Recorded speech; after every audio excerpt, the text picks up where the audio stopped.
Hey guys, welcome back, it's Ripe again. In today's video, my entitled neighbor trespassed on my private property and burnt down my mountain cabin. Here is what happened. The title story starts like this. I grew up in Canada and was fortunate enough to have quite a wealthy family. Every summer, me, my brother and our parents would take a trip over to our grandparents' cabin, which they bought a couple of years after I was born. It was quite high up in the Rocky Mountains and although seemed to be in the middle of nowhere, had a few neighboring houses nearby. Flash forward 18 years and my grandparents had both passed away. They decided to leave me the cabin, which I was very grateful for. The land alone would have cost millions, but I knew I would not be selling it due to the sentimentality of it all. So in the end, I ended up moving to England to go to university, and while I was there, I ended up meeting the love of my life. We decided it was best if I stayed in England, and that's where we would settle down. As expected, when you grow older, life got in the way of most things and I wasn't able to visit my family back home very often. When I did it, it was for short trips and usually not to visit the cabin. Although me and my now wife spoke about it and thought it would be a great idea to go there on a holiday at some point. So that's what we started arranging to do last summer. A couple of months later, the dates rolled around and it was time for us to go on the trip. We were both incredibly excited and I was over the moon at the prospect of getting to visit my old family summer cabin again. Of course, we would also be stopping by my childhood home to see the family as well. The flight took around 7 hours and was not so pleasant as there were numerous delays which already put a sour mood on the trip. After what felt like forever, we arrived in Canada and were quickly able to sort out a car hire for our trip. The excitement that had built back up again was soon replaced with wariness once we arrived at the cabin. From what we could tell, it appeared as though some people were inside. There was a car out front, lights seemed to be on, and we could faintly hear music playing. Approaching with caution, I got the keys out of my pocket and just as I was reaching the door, I noticed that the lock has been broken. I pushed the door aside ever so slightly, signaling for my wife to stay behind. Once I opened the door, I could hear the sounds of voices coming from inside and decided to call out. Hello? The voices stopped and then I heard footsteps. A woman who looked to be in her 30s came to the door. "Can I help you?" she asked, staring at me like I had ruined her day. "Why are you in my cabin?" I questioned, but it was more of a statement. "This cabin doesn't belong to anyone. It hasn't for years. We've been coming here all the time," she replied nonchalantly. "And where's your proof that it doesn't belong to anyone?" I asked, utterly gobsmacked. "Well, I just live down there, and I've never seen anyone else go in or come out." She pointed down at one of the neighboring houses as she spoke. "Listen, I inherited this cabin from my grandparents who passed away. I have full legal ownership of this place and the fact that you just assumed it was unowned because people aren't visiting is appalling. You have even broken the lock. Surely seeing a locked door would be a good enough sign to not enter, I could feel my anger begin to build up in my chest. Sure. Well, anyway, we were just about to leave," the woman said before turning and walking away, but nothing about what she said was convincing in any way. The group she was with left after around 5 minutes. Some of them looked terrified as if they had genuinely no clue someone owned the cabin. Me and my wife entered and found that thankfully the place was not in too much of a bad state. There was quite a lot of beer bottles and evidence of drug use, however. Upon going upstairs we found that the master bedroom was pretty much untouched, which brought a great sense of relief. Before we settled in, we drove down to the nearest hardware store and bought a new lock and set of keys for the door. We also picked up some security cameras to embed in the trees so we could keep tabs on anything happening in the future. Once everything was set up and we had cleared up most of the mess, we finally felt able to relax after such a complicated day. We ended up having a great trip and even got to see my family for a while to tell them all about what had happened at the cabin when we first arrived. Safe to say, they were just as shocked as us to find out about it. Flash forward to when we were home again, not even a week had gone by before I got a notification from one of the cameras I had installed saying suspicious activity had been detected. Upon logging onto the app which was connected to the cameras, I saw that the woman was already back at the house checking out the new lock we had put in place. She looked angry and from what the audio picked up, she was swearing about it. I quickly got on the phone to my mother and told her what was happening, and she said she would call the cops and hung up the phone just after telling me to carry on looking at the camera footage. The woman in question had walked away for about 10 minutes and once she was back, I saw that she was holding a wrench, clearly planning to smash in the lock again. Luckily, just before she was able to, 2 cop cars had begun to pull up, which scared her enough to begin running away. She did not get far as she was falling all over the place, clearly on something. The police grabbed her and I heard as she screamed, "Stop! I just want a party! All my friends are inside!" Of course, they were not inside. I wasn't sure if she was that high off her head that she believed what she was saying, or if it was just an attempt to get them to let her go. And well, I turned on the mic and spoke through the speaker on the camera. "I told you that I own this cabin. You cannot just break in whenever you want. It's private property. Nobody owns this cabin," she screeched, staring up at the camera. She bit the arm of the officer who was holding her and quickly ran back to the door where she had dropped her wrench. "Don't come any closer or I will hurt you," she stuttered as she held the object in front of her. She quickly got a lighter out of her pocket and turned it on, throwing it at a window, which did a good job of smashing it. I immediately panicked, knowing how dry the wood would be and how flammable all the carpets were inside.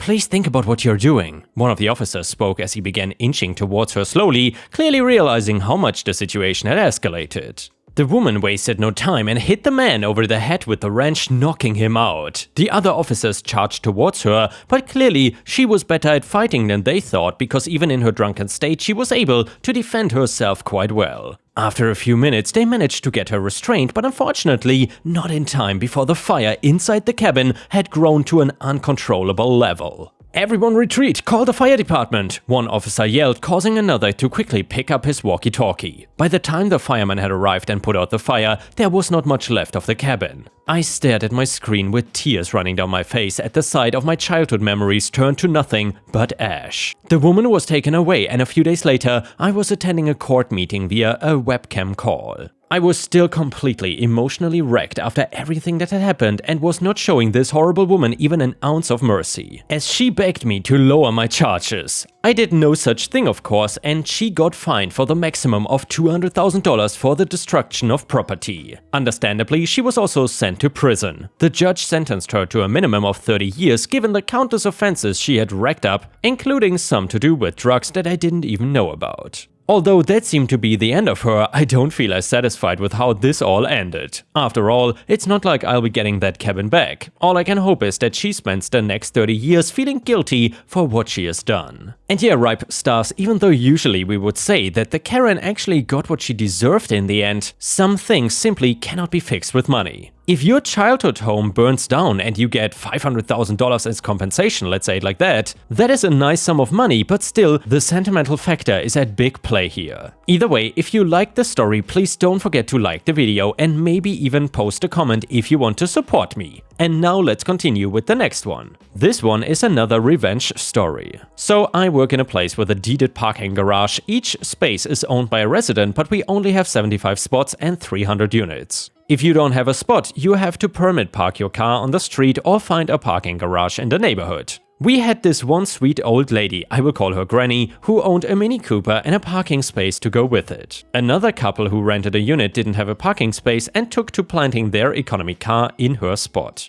When Granny complained, the renters would just say they were entitled because there were so many empty parking places, so Granny could park somewhere else. By the way, what the heck do they not get about deeded parking? This continued until the day the sweet old lady decided to be not so sweet. She pulled her car in front of the two grifters' renters' cars and parked bumper to bumper. She put a note on their car saying, "Parking in this space is $150 a day. Please leave a check with a concierge." So the two grifter renters showed up at my desk complaining about their car being blocked off and actually expected me to tow Granny's car off. I had to re-explain that deeded parking meant that I could not tow a car from Granny's spot any more than I could rearrange furniture in her apartment. It's her land, she owns it, and you abandoned your car on her property. Talk to Granny. So after 20 minutes or so of the grifters complaining, I called Granny even though it was early in the morning. She came down to the desk in her housecoat and slippers with her dog in tow. They begged her to move her car, and Granny told them it would be $150, leave the check with the concierge. And they kept complaining. Then she told them it would be an extra $50 for waking her up in the morning because they claimed an emergency. Then they asked her how long before she left the garage, and Granny told them,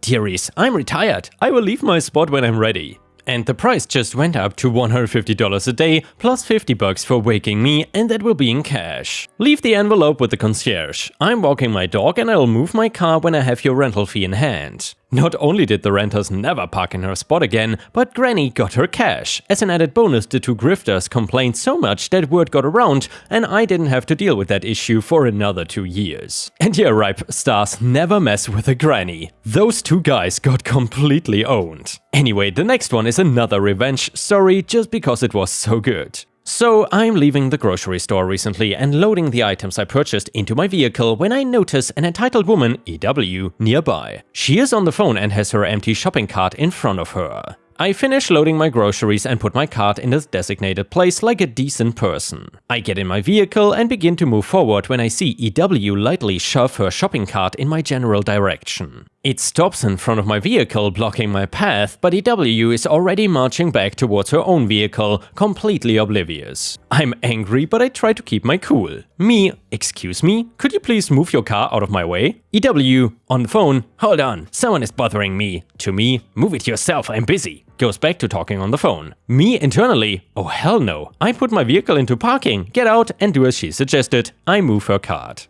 Right behind the vehicle she's getting into. But I'm not done because I am fuming now. I take the entire line, train, whatever you call it, of about 15 more carts that were in the little car docking area nearby and slowly shove it over behind her vehicle. I separate a few from the line and begin putting them around her vehicle in a sort of semi-circle before she notices and starts getting out. EW, on phone and agitated, I'll have to call you back. To me, what the hell do you think you're doing? Me, I moved your cart like you wanted me to. Shrugs shoulders. Turns out I had so much fun, I guess I just got excited and moved a few more. EW, move those out of my way, this instant, I'm in a hurry. Me, move them yourself, I'm busy. EW, unintelligible scream. She tries to shove one of the carts my way, but I drive away from the section of the parking lot too quickly for her. I can see her literally shaking her fist at me when I look in the rearview mirror. I smile and drive on. And yeah, ripe stars, that is probably one of the best instances of petty revenge I've seen in a while. Either way, the next one is a story from r/am I the jerk. So I had my 18th birthday 3 days ago. On the day after my birthday, my stepdad told me he wants me to start paying rent to live in his house. My stepdad is quite Christian and very conservative. I don't expect to live rent-free forever, but I know my stepdad is coming from a spiteful place. He and my mom have 2 kids in 9 years of marriage. I'm not his own, and it's clear that I'm a reminder that his wife was a non-virgin divorced woman before him, so of course I'm being treated like a guest and my mom is allowing it because she thinks the sun shines out of his rear. He does not need my money to pay rent, plus I don't have much, and he wants $100 per month. Or rather, £100. We still have lots of time for this, but I bet his own kids won't be paying rent while they are in school.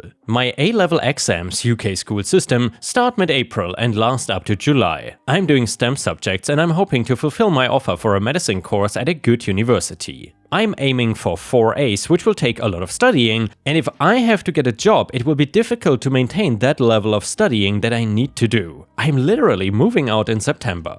By the way, I don't know if the university finances differ in the US, and I know this platform is predominantly American, so in the UK, a university is funded by loans and these loans cover everything and are 100% my responsibility, and my parents won't be financing anything. So it honestly just feels vindictive, and it's not like I am unproductive. I'm trying to save the money I had left from my last job for when I move out too, and paying my stepdad £800 when he doesn't need it feels spiteful, like he is punishing me and making my life harder for being simply born. Basically, my aunt, mom's sister, who is not fond of him, said that he is being ridiculous and told me to come live with her. Her house is an hour away, but my school is in the middle, 30 minutes each way if that makes sense. She said she has a guest room free, so I can save my money for university. This benefits me most, so I took her up on the offer. My mother keeps crying that I'm leaving already, so my stepdad is annoyed. We got into an argument where he said he's just treating me like a tenant to prepare me for the real world, so I said, do tenants not have the right to leave? Which annoyed him even further. My stepdad says I'm hurting my mother and taking resources from my aunt because I am too entitled to pay rent. This is just what's best for me. I said I would visit. So, Reddit, am I the a-hole?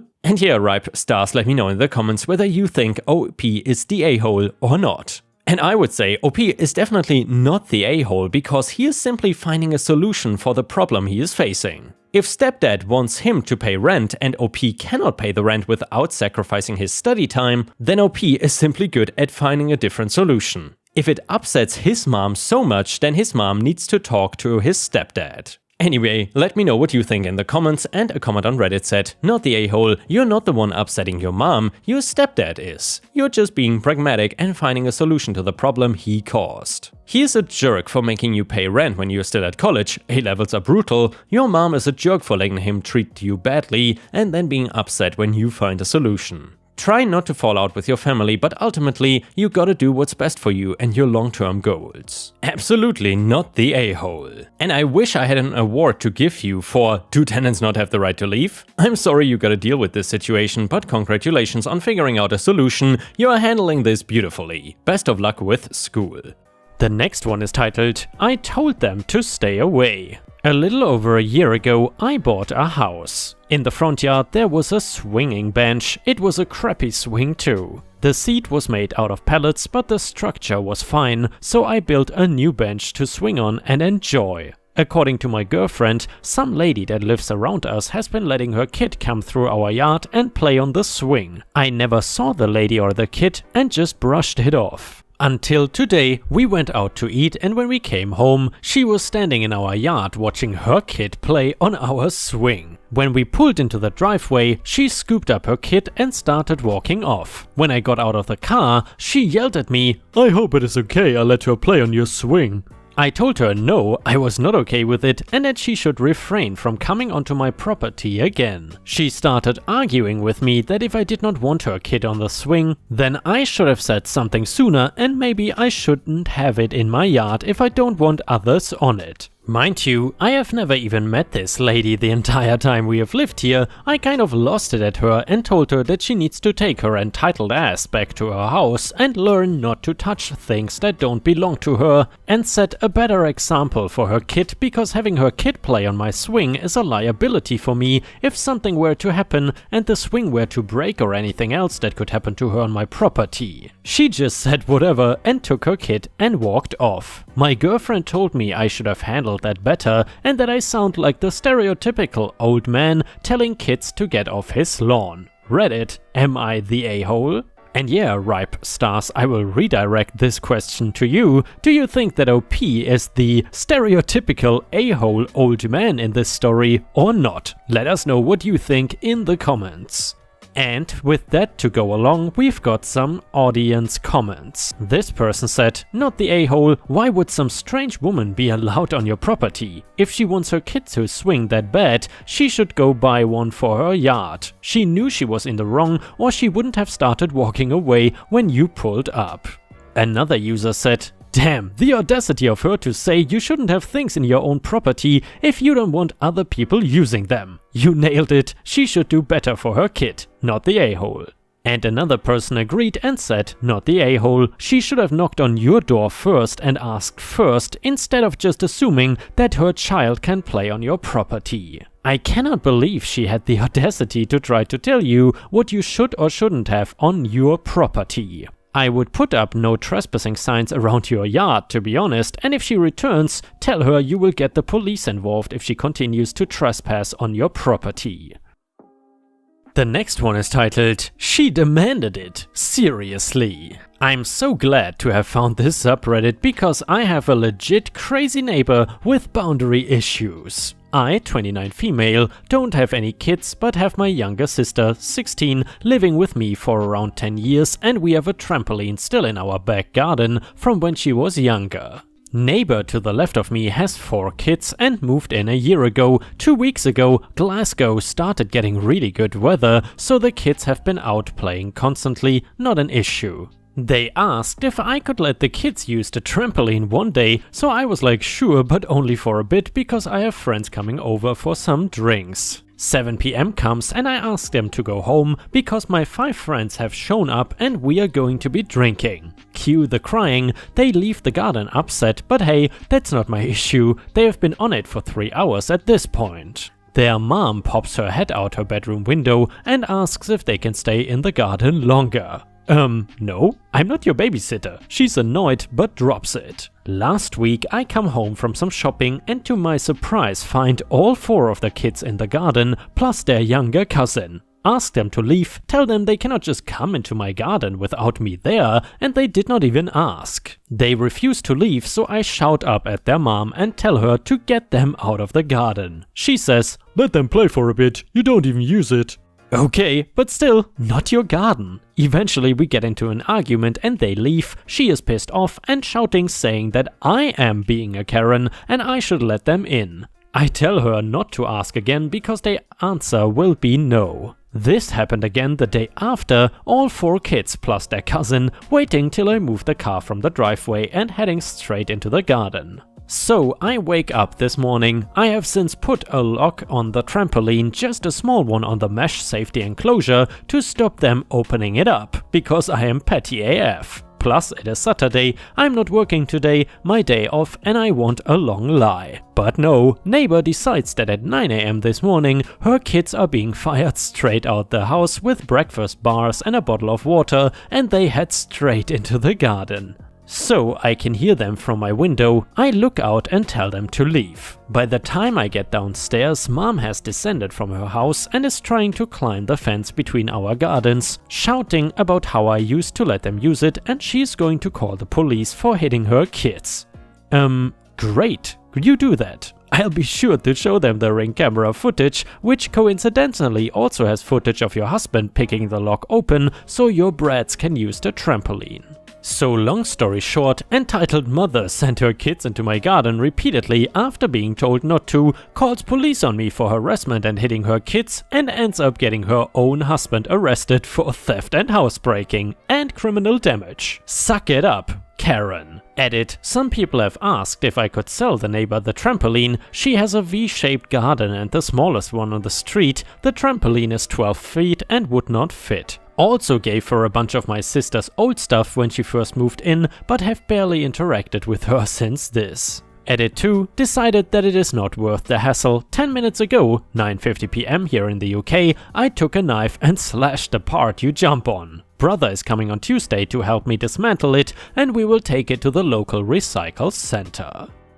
And with this, we have reached the end of the video. However, if you cannot get enough of my content, please check out my endless playlist, where you can find thousands of hours of content. In addition, please don't forget to subscribe to my channel to not miss any of my daily uploads. Thank you so much in advance, and I hope to see you again tomorrow.